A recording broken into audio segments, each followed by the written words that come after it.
तो बोले भंडारी, आज 25 दिसंबर 2020, आज क्रिसमस है। आज बड़ा महान पवित्र दिन है। सभी को क्रिसमस की मुबारकें।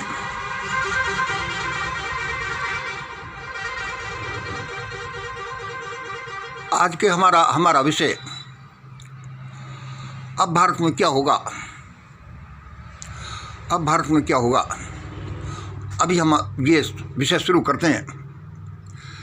देखो लोगों, मैंने जो ये बोलता रहता हूँ आपके सामने, मैं कहता हूँ कि ईश्वर मेरे सामने खड़ा है और यह वाणी कोई इस वक्त मंगल की वाणी ही नहीं है। ऐसा लगता है जैसे कोई अदृश्य सत्ता मेरे में घुसकर ये सब बोल रही हो। दोस्तों, अब सबके सामने ये प्रश्न है कि अब भारत में क्या होगा। अब भारत में ये हलचल बढ़ती जाती है, ये क्या होगा। अब मेरे सामने तो ये प्रश्न बिल्कुल क्लियर है कि अब भारत में ऐसा ऐसा होगा, ऐसा ऐसा होता जाएगा। और वर्षों से जो मैं बोलता जा रहा हूँ वही इम्प्लीमेंट हो रहा है। भाई, वर्षों से तुम क्या बोलते जा रहे हो, ये तो मेरे उस पेजेज पर देखिए, मेरे यूट्यूब पर इत्यादि पर देखिए। देखो, मैं किसी को के सामने झूठ नहीं बोल रहा, मैं किसी को झांसा नहीं दे रहा, लेकिन हो सकता है कि जो मैं बोल रहा हूँ वो मेरा भ्रम हो, एक हैलुसिनेशन हो। मैं ऐसा महसूस कर रहा हूँ, पा रहा हूँ, इसलिए मैं ऐसा बोल रहा हूँ। अब भारत में क्या होगा,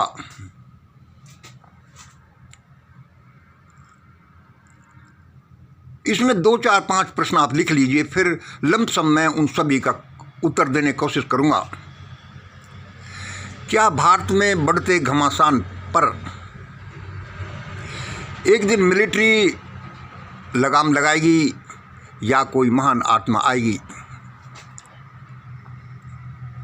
देखिए, आपने लिख लिया। दूसरा, क्या ईश्वर होता है। तीसरा, ईश्वर होता है तो वह अन्याय अत्याचार में इंटरफेयर क्यों नहीं करता। चौथा, अरे ईश्वर कुछ नहीं करता, उसने तो बस एक दिन दुनिया बना के छोड़ दी। क्या ऐसा है। पांचवा, क्या मानव पुत्र जो ईश्वर पुत्र है वह काम भी कर सकता है जिसको भगवान भी नहीं कर सकता या भगवान भी करना नहीं चाहता।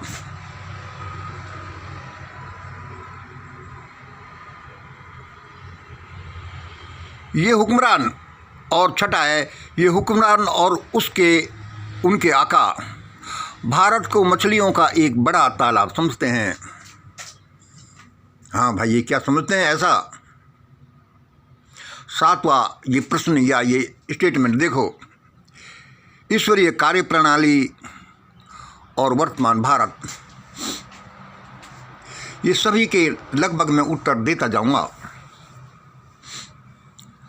तो दोस्तों, हमने जैसे इस दुनिया को देखा है कि क्या ईश्वर होता है तो अच्छा। अब इसमें ये देखिए, बहुत से लोग कहते हैं कि भाई ईश्वर नहीं होता, बहुत से कहते हैं ईश्वर होता है।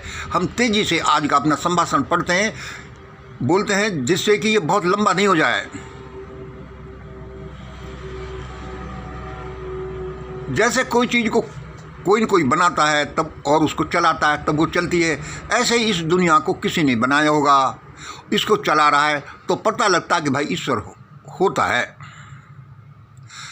दूसरी तरफ जब हम ये कहते हैं कि भाई ईश्वर होता है और ईश्वर ने इस दुनिया को बनाया, तो भाई इस ईश्वर को किसने बनाया, और यहाँ जाकर सारा डावाडोल हो जाता है। और ईश्वर को नहीं मानने वाले कहते हैं कि भाई ईश्वर तो नहीं होता। इसमें अपने अपने एज्यूम्शंस हैं कि ईश्वर होता कि नहीं होता, इसको हम यहीं छोड़ देते हैं। हम ये मानते हैं कि ईश्वर होता है और वह हमारे सामने प्रकट हुआ। अब इस और दूसरे मेन प्रश्न आते हैं कि वह जब होता है तो लोगों के कामों में इंटरफियर क्यों नहीं करता, अन्य अत्याचार होते रहते हैं लेकिन वह उन चीज़ों को सुलझाता नहीं, वो इंटरफियर क्यों नहीं करता। दोस्तों, वह सब कुछ देखता रहता है, वह प्रत्यक्ष है, लेकिन उसकी कोई विशेष कार्य प्रणाली है और वह उसका संविधान, कोई खास संविधान है, उसके अनुसार करता है। वह हमारा नियंता है, हमारा मेकर है, हमारा परमपिता है। इसका मतलब ये नहीं है कि वह हमारा हर समय नौकर ही हो। तो भाई वो काम कैसे करता रहता है। और अब बताओ भारत में क्या होगा।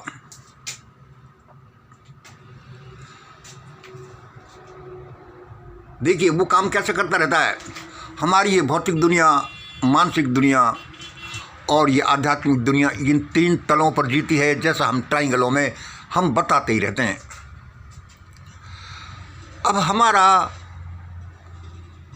अब जो हमारा ये 3 संसार यहाँ पर इस तरह से हैं। देखो, भौतिक संसार ऊपर का, ये मानसिक संसार बीच का और आध्यात्मिक संसार नीचे वाला, मतलब ये गहरा तल, ये बीच का तल और ये ऊपर का तल जो हमें दिखाई देता है। भौतिक ये दृश्य है, मानसिक ये सेमी विजिबल है और आध्यात्मिक है ये नॉन विजिबल। इसको समझो। इसमें आध्यात्मिक है वो किंग है और ये मानसिक तल है, वो बीच वाला तल वो सेनापति है और ये भौतिक तल ये प्रजा है। देखिए तीनों ही इसमें बड़े इम्पोर्टेंट हैं। तीनों ही एक चीज़ हैं और तीनों अलग अलग भी हैं। ये अपना काम करते रहते हैं। हम किस तल पर जीते हैं ये देखना है और हम जिस तल पर जीते हैं उसी को देखते हैं कि अब ऐसा ऐसा होगा। भारत में अब क्या होगा। भौतिक तल पर जीने वाले लोग ये कहते हैं कि भाई अब तो ऐसा ही होगा। क्या होगा। मिलिट्री इनके हाथ में, पुलिस इनके हाथ में, धन इनके हाथ में, जुडिशरी इनके हाथ में और धन इनके हाथ में और ये जो मीडिया इनके हाथ में, भाई ये हाथ में ये बताता कि अब ऐसा ही होगा जैसा ये करते हैं। लेकिन ऐसा नहीं होगा क्योंकि इसके अलावा मानसिक तल और आध्यात्मिक तल ये दोनों चीज़ें और हैं जो बताती हैं कि ऐसा हमेशा नहीं होता। जो आध्यात्म चाहता है, जो किंग चाहता है, जो सेनापति चाहता है वह भी होगा। तो भौतिकता में विश्वास करने वाले कहते हैं कि वो कुछ नहीं होता। यदि वो ईश्वर कुछ होता तो क्या वो ऐसा करता, ऐसा होने देता। दूसरे विश्व युद्ध में, पहले विश्व युद्ध में या जहाँ इतने लोग मर जाते हैं तो क्या वो भगवान उनको मरने देता। इसका मतलब भगवान नहीं होता और वह आता ही नहीं। और इसमें सबसे बड़ा उदाहरण वो है कि आज जो भारत में एनोमली, जो असमानता मिलती है, जो अन्याय अत्याचार मिलती है, वो हजारों साल से चल रही है। उस समय उसने इंटरफेयर क्यों नहीं किया। यदि वो था तो लोग संक्षेप में सुन लीजिए। उसने इंटरफेयर हमेशा करता है लेकिन आपको दिखाई नहीं देता। वह आपको दिखाई नहीं देता। अब वो आपको दिखाई नहीं देता तो उसमें भगवान क्या करे। भारत के उस समय भी कर्णधारों ने, या ये समझ लो समाज के उच्च वर्ग ने, जो गरीब वर्ग पर जो अन्याय अत्याचार किए, उनका फल भी उस समय मिलता रहा। उनकी बहन बेटियों को भर भर के गाड़ियों में भर ले गए। शकहुण, कुषाण, अब्दाली और कौन अंग्रेज और मुगल सब ले गए। वे क्यों ले गए। वे इसलिए ले गए थे कि उन्होंने जैसा किया वह उनको मिला। वे भी गुलाम क्यों बने। उन्होंने तो अपने गरीब भाइयों को गुलाम बना रखा, लेकिन वे भी गुलाम क्यों बने, क्योंकि उन्होंने भी दूसरों को गुलाम बना रखा था। तो भाई भगवान ने सामने आकर उस समय ये क्रांति क्यों नहीं कर दी। जैसा कि अब आप कहते रहते हो कि अब भगवान ऐसा कर रहा है, तो हाँ सुनो, भगवान ऐसा कर रहा है। अब ये 7वां पॉइंट इसलिए हम कह रहे हैं कि ईश्वरीय कार्य प्रणाली और वर्तमान भारत में ऐसा ही होने जा रहा है। ऐसा ही होने जा रहा है। जो ये मंगल बता रहा है, जो इसने ईश्वर की दुनिया में देखा है, और ये मंगल समझ लो या ये दुनिया समझ लो, और ईश्वर जो मिल मिलकर कार्य प्रणाली चलाते हैं वो ऐसा ही हो रहा है। दोबारा आप ये देख लीजिए कि ये भौतिक संसार चलता है, बीच का कनेक्टिंग लिंक है ये मेंटल वर्ल्ड जिसको हम सेनापति बता रहे हैं, और ये आध्यात्मिक वर्ल्ड जो किंग है। अब इसको ये देख लिए कि हमारी दुनिया में देखो एक राजा है, इन तीनों को छोड़ दो, भौतिक दुनिया में देखो एक राजा है, एक उसका सेनापति है और उसकी प्रजा है। तो वे क्या करते हैं कि राजा ऑर्डर देता है सेनापति को कि ऐसा करो, जो मेंटल है, जो मानस है, माइंड है, और भौतिक दुनिया में प्रजा में वो होता है। लेकिन यदि भौतिक में, अब इसमें ये कैसे काम करते हैं कि भौतिक संसार में जो होता रहता है उसकी सूचना माइंड है, जो मन है, वो राजा को देता रहता है, वह उसके ऑर्डर होते हैं कि अब तुम ऐसा करो, ऐसा करो।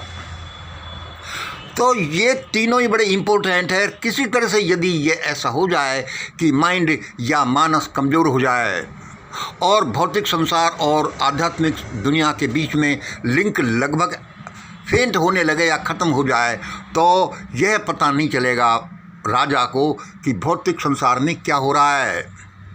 ऐसे ही है जैसे कि राजा महाराजा होते हैं और उनके कारिंदे नीचे सेनापति इम्प्लीमेंट उसकी पॉलिसीज को करते रहते हैं, लेकिन उसको सीधे पता नहीं चलता राजा को कि दुनिया में उनके साथ क्या होता रहा है, प्रजा के साथ क्या हो रहा है। ये सेनापति, ये मेंटल वर्ल्ड है, यह ब्लब भी कर सकता है, और यह यदि कमज़ोर हो जाए तो आध्यात्मिक वर्ल्ड, वह परमात्मा भी कुछ नहीं करेगा। यही हुआ कि आज से हजारों साल पहले भारतीय समाज के साथ में जो भयानकता हुई, उसका कारण यही हुआ कि समाज में जो मानसिकता थी, जो माइंड था, उसी को नष्ट भ्रष्ट कर दिया गया। इसलिए वह ईश्वर भी कुछ नहीं कर सका, क्योंकि वह भी डिपेंड है अपने सेनापति पर, क्योंकि सेनापति भी अपने आप में इतना अद्भुत चीज़ है, इतना पावरफुल है कि उसके इतना पावरफुल है कि सेनापति के बिना राजा भी कुछ नहीं कर सकता, और कई बार राजा को सेनापति ब्लफ भी कर सकता है और ज़्यादा भी कर सकता है। यही कारण था कि भारत में भगवान ने पहले बहुत ज़्यादा इंटरफियर नहीं किया भी था और नहीं किया, और वो अब कर रहा है। अब वो क्या कर रहा है, अब ऐसा ही हो रहा है जैसा मैं कह रहा हूँ, और मुझे खुशी है कि बहुत अच्छा हो रहा है। ये जो भारत में आजकल जो भी कार्रवाई चल रही है, मैं तो कहता हूँ कि मेरे पास जो एक रिमोट कंट्रोल है, ये उसके अनुसार ही हो रहा है। वह रिमोट कंट्रोल मेरे पास भी है, परमात्मा के पास भी है, और जन जन के पास है। तीनों एक साथ हैं, तीनों अलग अलग हैं, और उस रिमोट कंट्रोल के अनुसार ऐसा ही होता जा रहा है, दशकों से हो रहा है, और अब आगे भी होगा। और अब आप कहेंगे तो भाई बताओ क्या होगा। यह जन आंदोलन या किसान आंदोलन देखो, सीए का देखो, या और भी गफलत देखो, ये सब एक खास कार्य प्रणाली के अनुसार हो रहा है। और इसमें भयानकता फैलाने वाले ये जो हुक्मरान है, ये मारे मारे फिरेंगे, ये पकड़ लिए जाएंगे, ये मर जाएंगे, मार दिए जाएंगे, या जैसा भी हो जाएगा होगा ऐसा ही, जो मैं दशकों से बोलता हूँ। और पिछले 1.5-2 साल से तो मेरे यूट्यूब और मेरे दूसरे सोशल मीडिया अकाउंट पर आप देखिए। हम ईश्वर को बाध्य कर सकते हैं, हम ईश्वर के बच्चे हैं, लेकिन ऐसे बाध्य नहीं कर सकते इसको ऐसा ही करो। बच्चे ईश्वर के हैं, यदि बच्चे जिद जाएं तो वो भी ईश्वर भी उस काम को करता है। इसलिए अब क्या हो रहा है कि वो इस तरह से होगा जैसा मैं बता रहा हूँ कि ये सारे हुक्मरान भसोट होंगे और यहाँ पर एक अच्छा समाज बनेगा। वह समाज में क्या कमी थी वो ऐसा था, इसको चेंज होकर ऐसा करेगा। कैसा, सुनो, भारत का समाज पहले से यह निर्माण ऐसा किया गया, यह हेटेरोजीनियस समाज है, ये विषम समाज है। देखो ऊपर वाला, ये क्या है कि इसमें एक जो उच्च वर्ग जाति प्रथा के आधार पर एक बार बन गया तो बन गया, उसके बाद में ये अपर क्लास है, ये मिडिल क्लास है, और ये जो है ये लोअर ग्रुप है। चाहे उल्लू हो, दुष्चरित्र हो, लेकिन यदि वो हायर क्लास में पैदा हो गया तो ऊंचा बनेगा। मिडिल वाला मिडिल के अनुसार, छोटा वाला छोटा के अनुसार। तो ये कोशिश करने के बाद में भी ये चक्र नहीं टूटता। और ये भारत में भयानकता इसी उससे आई। अब जागरण होने के बाद या ईश्वर के करवट लेने के बाद ये या फिर ये समझ लो राजा के द्वारा शासन अपने हाथ में ले जाने के बाद ऐसा हो रहा है। और वो करेगा कि हेटेरोजेनियस समाज से ये होमोजेनियस समाज बनेगा, सम समाज बनेगा। यह कैसे होगा? इसमें भी छोटे बड़े तो होंगे, लेकिन देखिए ये समाज कोई छोटा, फिर कोई बड़ा, फिर और भी छोटा और भी बड़ा, ऐसा होगा। लेकिन पूरा समाज ऐसा होगा, पूरा समाज का लेवलिंग ऐसा होगा। यह लेवलिंग ऐसा नहीं रहेगा। परमात्मा इसी को कर रहा है, और जो भी कोई कार्य हो रहा है वो इसी तरफ जा रहा है। हेटेरोजेनियस समाज से होमोजेनियस समाज की तरफ परमात्मा यही कर रहा है। यह सारे कार्य प्रणाली, यह सारे जो एजिटेशन जो भी हो रहा है वह ऐसा ही करने का ईश्वर का प्रोग्राम है। और ऐसा उसका ऑर्डर हो गया है। और चाहे लोग मरें, चाहे लोग जिएं, चाहे धुआं कुछ हो, लेकिन उसका प्लान तो इम्प्लीमेंट किया जाएगा। इसलिए आपने हमारे पिछले वीडियो में, सैकड़ों वीडियो में देखो कि ऐसा ऐसा क्यों बोला है, और वह परमात्मा भी इन लोगों से ऐसा क्यों करा रहा है, हुक्मरानों से ऐसी गंदी बातें क्यों करा रहा है, इनका दिमाग क्यों ख़राब कर रहा है। क्योंकि इनका दिमाग ख़राब होगा तो फिर पब्लिक ऐसा करेगी, और फिर पब्लिक ऐसा करेगी तो ईश्वर की जो ईश्वर की योजना है वो इम्प्लीमेंट होगी। इसलिए दोस्तों देखो, होगा तो अब ऐसा ही। इस देश में बड़े बड़े अच्छे परिवर्तन होंगे। ये बड़े बड़े सत्ताधीन लोग अपनी सत्ता को छोड़कर, धनवान अपने धन को छोड़ करके ये सब बिलों में घुसेंगे। ये अपनी जान बचाएंगे कि भाई ये पैसा ले लो, ये सत्ता ले लो, हमें नहीं चाहिए। और भाई आप तो हमारी जान को बख्श दो, हमारी बहन बेटियों को इज्जत बख्श दो। और भाई हम सबको बराबर का हक देते हैं। ऐसा नहीं करते कि 2-4% लोग और 70% लोगों पर राज करें, 70% सत्ता के मालिक हो जाए। ऐसा नहीं होगा। चाहे ये एजिटेशन हो, चाहे कोई और हो, लेकिन उसका रिजल्ट तो ऐसा ही निकलेगा।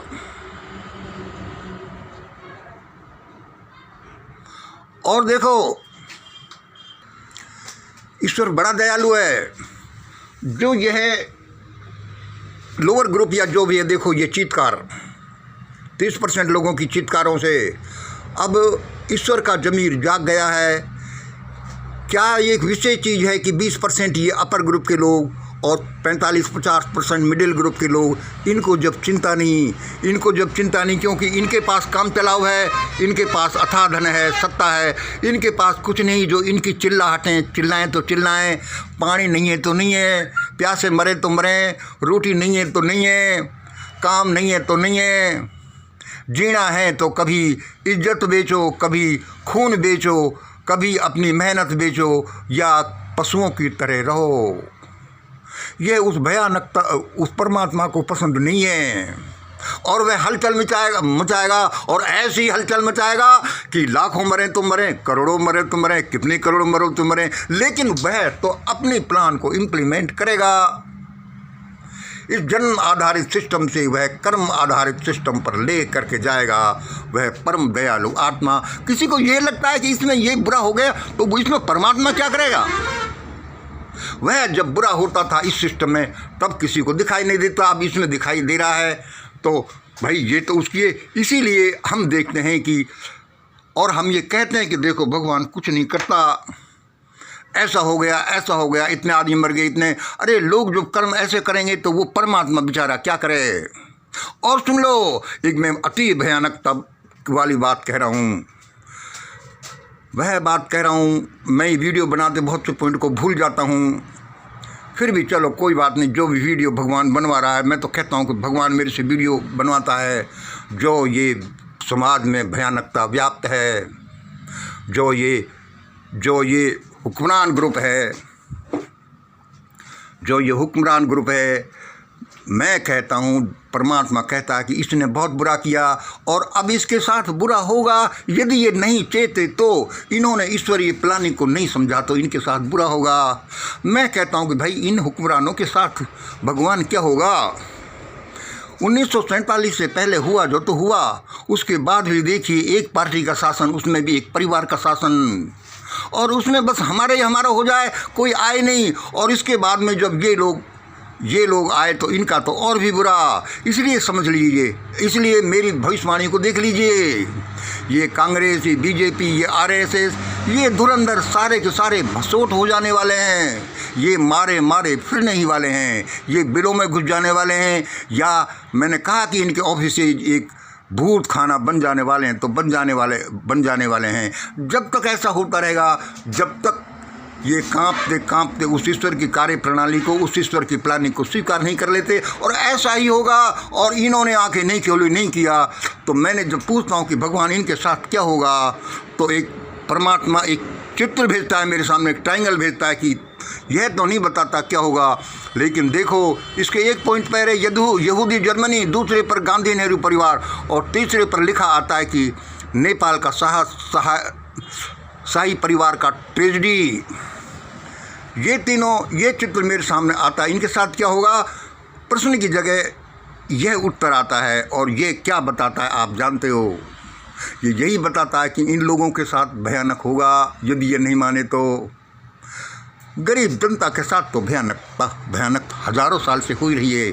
इसलिए हम सबको जरूरत है भाई जागने की, परमात्मा का नाम लेने की, उसको पहचानने की, उसके कार्य प्रणाली को पहचानने की।